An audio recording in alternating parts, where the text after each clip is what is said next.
Hello everyone, this is Spoiler Lab, and today we're going to talk about the pilot episode of a sci-fi series called Delirium. At the very beginning, we watch some sort of medical procedure. The main character's voiceover tells us that love is a deadly disease known to science as delirium nervosa. Fortunately, scientists have created a vaccine against it, given to people when they reach adulthood.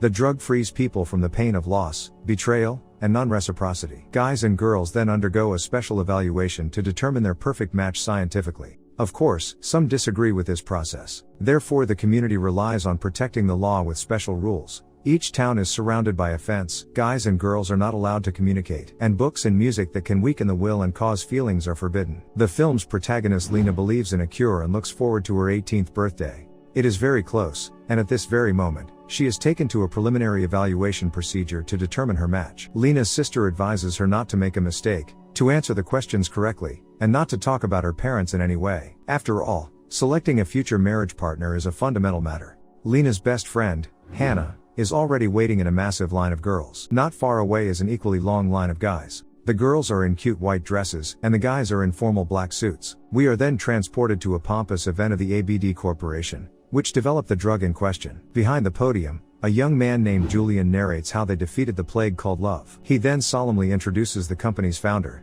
his father, Thomas Feynman.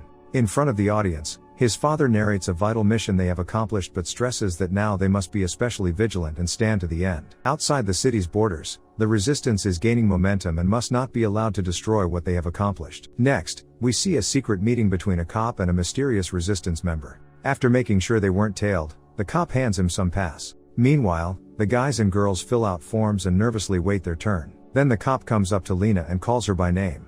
Lena thinks he's her possible match and is a little shy, but he's only authorized to escort her to her interview. The final committee informs Lena that she has completed all the tests that will allow them to assess her aptitudes and preferences. She has also taken the necessary tests and is relatively healthy. Within a week, she will be given information about her future partner, and the procedure will take place on her 18th birthday. In addition, she is asked about her father, who died of cancer, and her mother, who committed suicide. Apparently, the medication didn't help her mother much. Lena says she was a little girl and did not remember anything about it. She was raised by her older sister and her husband. The committee members praise the girl for her grades and how she holds herself together despite her past.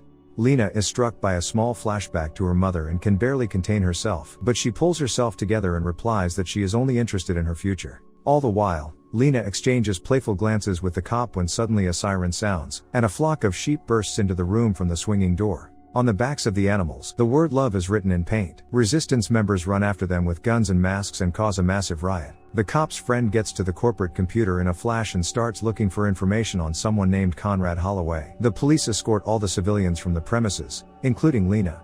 She is surprised to notice the suspicious inaction and the rather strange behavior of the cop. After a while, Lena and Hannah take a carefree jog along the waterfront. Hannah teases her friend, reminiscing about the handsome cop she clearly liked, and Lena asks her to shut up.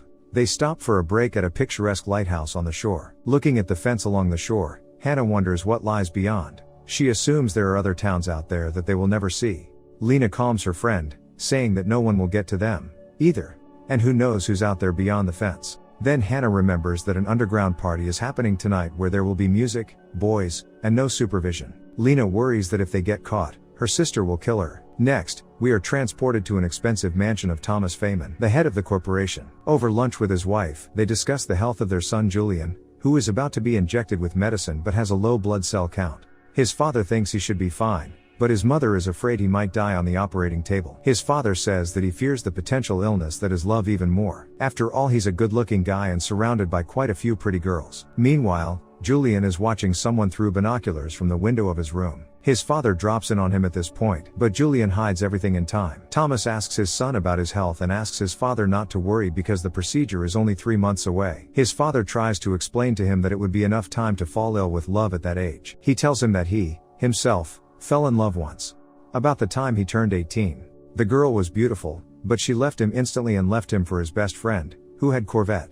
He couldn't help himself then and beat his friend up badly. This is what the illness does to a man. Julian asks if the procedure helped him, but his father hesitantly declines to give a straight answer. The huge party is in full swing. Lena and Hannah try to fit in among the crowd of lively young people. Suddenly the girls notice that cop, who immediately heads over to Lena. She says she hasn't violated anything, but he jokingly replies that he's off duty and introduces himself as Alex. He says he often sees Lena jogging by the pier. On the other hand, Lena is surprised that cops are also out partying, but Alex says he is not a typical cop. Suddenly, Lena notices an injection mark behind Alex's ear, implying that he already has a match. She gets upset and says she's going to her friend's house. The next day there is a secret resistance meeting somewhere out of town, and we see Alex among the participants. When the leader asks about his relationship with the girl, Alex replies that everything is going according to plan. In one of the government corridors, Thomas Feynman and the head of the security committee discuss options for further restricting the rights and freedoms of the city's residents. The woman doubts her support for Thomas's methods, but he reminds her how important rules and fencing are for the people. Besides, it's time to start hunting down resistance members who are getting too wild. In class, the girls are told that it is imperative not to get delirium nervosa, whose main symptoms are fixation, sweating, bouts of dizziness, disorientation, intrusive thoughts, and so on until the drug is administered.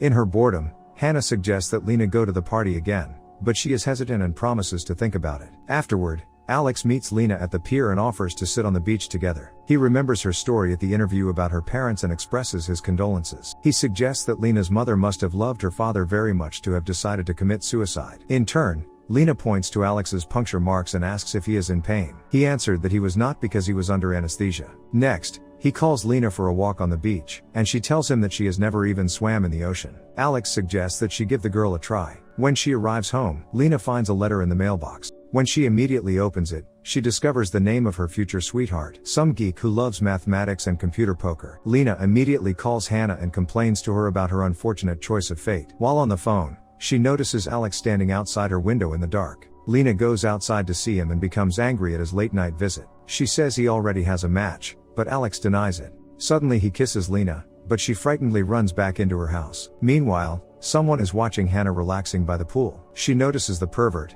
who turns out to be Julian, the son of the head of the corporation. He tries to explain that she has it all wrong, but she tells him that she knows who his father is but thinks he should still go against the rules sometimes. In return, Julian asks if her parents know about her portable music player, and Hannah replies that her family is not that obsessed with censorship. A security committee member tries to explain to her boss that she shouldn't be given so much power by the ABD. The woman replies that she needs their support but that the security committee will soon backtrack. In the neighborhood where Lena lives, law enforcement has a sudden nighttime raid in connection with some kind of emergency. While searching for the girl, one of the cops receives an urgent report of an unauthorized party.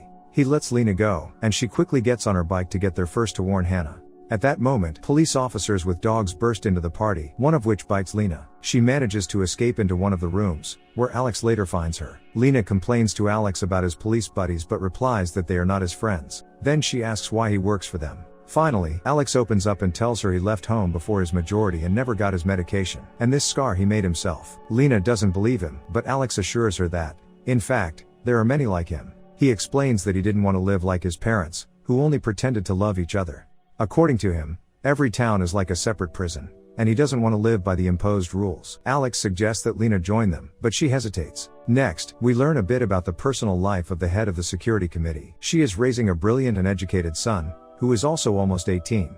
He asks why they give them an education while taking away his personal freedom, and she replies that everything will become apparent to him after the procedure. Meanwhile, Lena stops by to check on her friend, which thanks her for saving her at the party. Lena can't stand it and tells her about Alex and the intriguing things he told her. Hannah fears that Lena has a crush on him and the girls fight. While his parents are away, Julian sneaks into his father's office and goes through his things. There he finds a photo of his former lover, the current head of the security committee. There Julian also finds illegal music, which was hidden from him his whole life. Using his official position, Alex takes Lena to the prison grounds, where he tells her about a mysterious escaped political prisoner named Lena Holoway. Shocked, Lena says that was her father's name, but he was not a criminal and died long ago. According to her, he was a chemist working on a cure, but Alex explains that her father was just trying to destroy the drug. He was imprisoned, and his family was lied to about it. But now her father is free. Lena doesn't believe it, but Alex assures her it's true, and that's why they're looking for him. He and his associates apparently have the same goal and are also trying to destroy the drug.